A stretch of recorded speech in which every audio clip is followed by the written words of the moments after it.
পেহেলগাম হামলার জবাব দিতে সেনাবাহিনীকে পূর্ণ স্বাধীনতা দিলেন নরেন্দ্র মোদী। সেনাবাহিনীর উচ্চপদস্থ কর্মকর্তা ও নিরাপত্তা প্রধানদের সঙ্গে রুদ্ধদ্বার বৈঠকের পর এ আদেশ দেন তিনি। ভারত সরকারের এমন সিদ্ধান্তে শিগগিরই কাশ্মীর সীমান্তে যুদ্ধ শুরুর শঙ্কা জানিয়েছে পাকিস্তান। মোদী সরকারের বরাতে বার্তা সংস্থা এএফপি জানায়, পেহেলগামে সশস্ত্র হামলার জন্য চিরপ্রতিদ্বন্দ্বী পাকিস্তানকে দায়ী করেছে নয়াদিল্লি। তাদের প্রতিবেদনের দাবি, রুদ্ধদ্বার বৈঠকে সশস্ত্র বাহিনীকে প্রধানমন্ত্রী মোদী বলেন, সন্ত্রাসী হামলার প্রতিক্রিয়ায় পদ্ধতি, লক্ষ্যবস্তু এবং সময় নির্ধারণের সম্পূর্ণ কার্যকরী স্বাধীনতা তাদের দেওয়া হলো।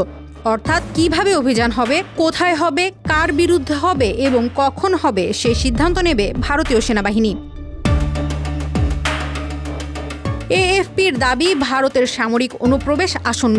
আন্তর্জাতিক মাধ্যমে পাকিস্তানের প্রতিরক্ষা মন্ত্রীর এমন মন্তব্যের পর পেহেলগাম হামলার প্রতিশোধের আনুষ্ঠানিক ঘোষণা দিল মোদী সরকার। ইসলামাবাদের নিজ কার্যালয় থেকে প্রতিরক্ষা মন্ত্রী খাজা মোহাম্মদ আসিফ ব্রিটিশ সংবাদ মাধ্যম রয়টার্সকে বলেন, আমরা আমাদের বাহিনী জোরদার করেছি কারণ ভারতের অনুপ্রবেশ আসন্ন। সুতরাং সেই পরিস্থিতিতে কিছু কৌশলগত সিদ্ধান্ত নিতে হবে, তাই সেই সিদ্ধান্তগুলো নেওয়া হয়েছে।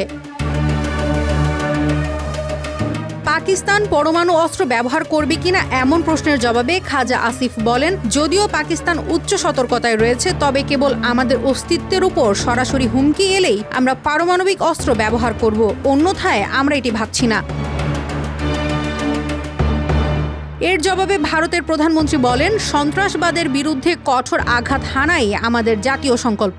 ভারতীয় সশস্ত্র বাহিনীর পেশাদার দক্ষতার উপর আমার পূর্ণ বিশ্বাস ও আস্থা রয়েছে। এর আগে ভারতের স্বরাষ্ট্র সচিব গোবিন্দ মোহন ৩ আধা সামরিক বাহিনীর প্রধান এবং অন্য নিরাপত্তা সংস্থার ঊর্ধ্বতন কর্মকর্তাদের সঙ্গে একটি উচ্চ পর্যায়ের বৈঠক করেন।